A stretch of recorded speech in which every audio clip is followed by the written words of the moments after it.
Bonjour. À quelques jours de la rentrée scolaire, c'est encore le grand calme dans les rayons de librairie. Certaines familles en profitent pour effectuer leurs emplettes en toute tranquillité. Reportage à Pont-Saint-Esprit dans le Gard. Ah, c'est bien ça. Ouais, c'est mieux les blancs ou c'est mieux le...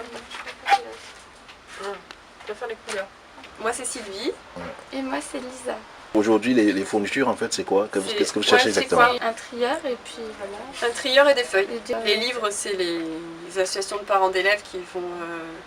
on a fait un truc avec les associations de parents d'élèves au lycée, puisque les livres ils sont pas fournis par les établissements scolaires au lycée. D'accord. Et tout ce qui est papeterie, il y a beaucoup moins de choses qu'au collège. D'accord. Donc Alors, on s'en débarrasse. Alors pourquoi maintenant? Parce qu'il va y avoir du monde dans un mois, Ouais, parce qu'on sera encore en vacances et qu'on compte en profiter. Ouais. Et parce que comme ça, il y a plus de choix maintenant que à la rentrée. Renan est le papa d'une famille de 3 enfants. Lui aussi a préféré prendre les devants, histoire d'éviter la cohue de la rentrée.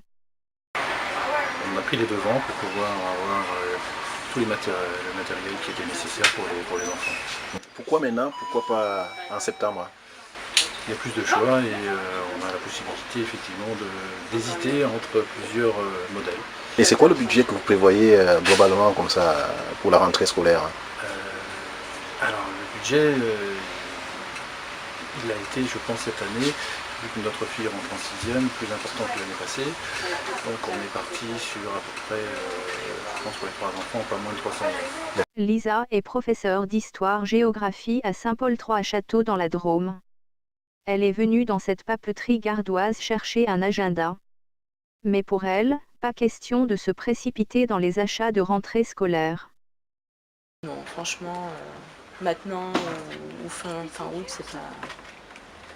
Quand je vois les rayons rentrer dans les grandes surfaces, elles durent pendant les 2 mois et elles sont toujours renouvelées, toujours fournies. Donc, Pour ce gérant de papeterie, anticiper les achats de rentrée scolaire est plutôt avantageux.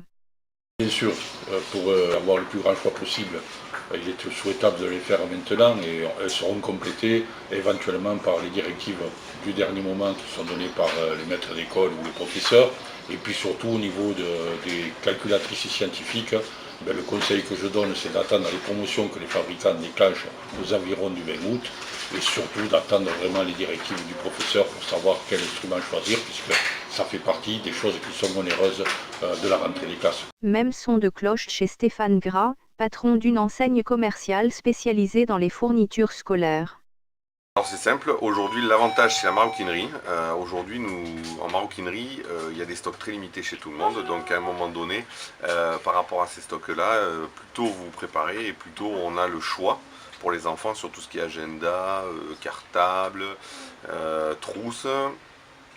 Les promotions aussi, parce que bien évidemment il y a beaucoup de promotions qui sont mises en place, elles sont en quantité limitée.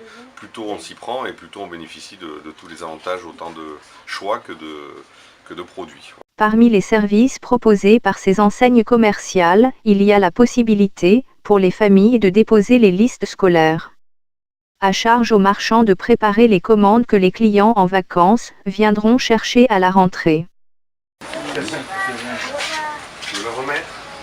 Après, regarde, tu as eux qui sont super. Voilà. C'est la fin de ce reportage. Je vous souhaite une bonne journée, de belles vacances et une bonne rentrée scolaire.